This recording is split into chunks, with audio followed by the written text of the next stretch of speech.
उन्होंने देखा है कि बीते 10 वर्षों में भाजपा ने उन तक टॉयलेट, बिजली, गैस, नल से जल, बैंक में खाते, ऐसी बुनियादी सुविधाएं पहुंचाने के लिए कितनी ईमानदारी से काम किया है। आज वो देख रही है कि कैसे बीजेपी घर परिवार में, समाज में उनकी आर्थिक भागीदारी बढ़ाने के लिए उन्हें रोजगार, स्वरोजगार के नए अवसर देने के लिए निरंतर काम कर रही है। नारी शक्ति का विकास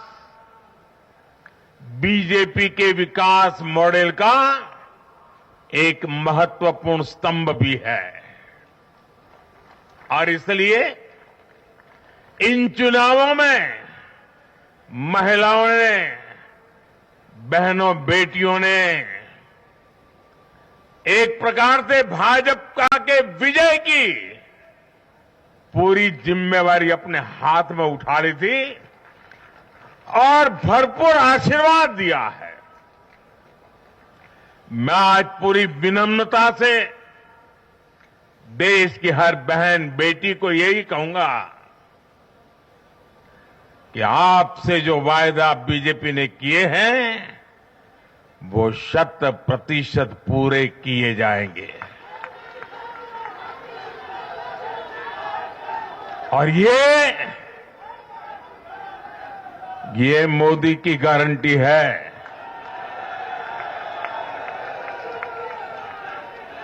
और मोदी की गारंटी यानी गारंटी पूरा होने की गारंटी।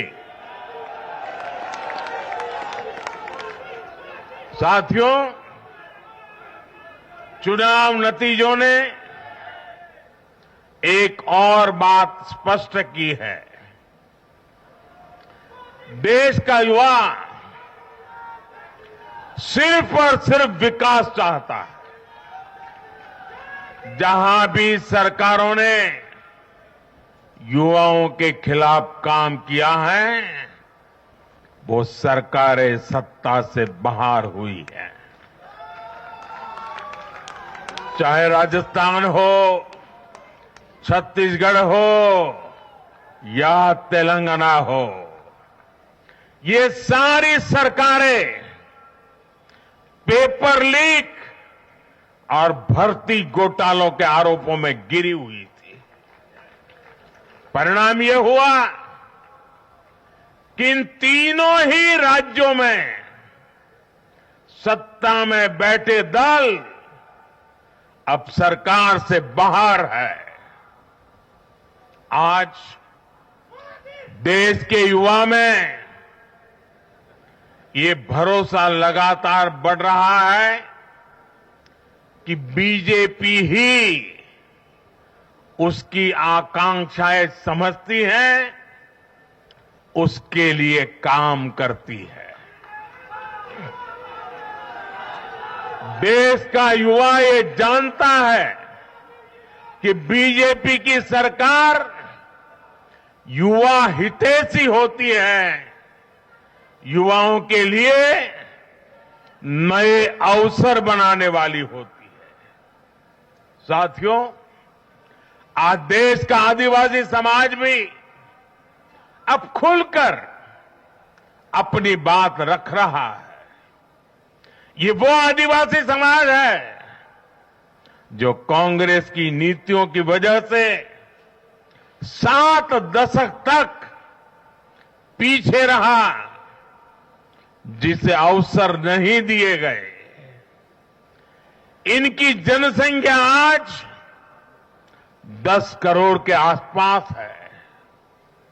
हमने गुजरात के चुनाव परिणामों में भी ये देखा है, जिस कांग्रेस ने आदिवासी समाज को कभी पूछा तक नहीं, उस आदिवासी समाज ने कांग्रेस का सफाया कर दिया।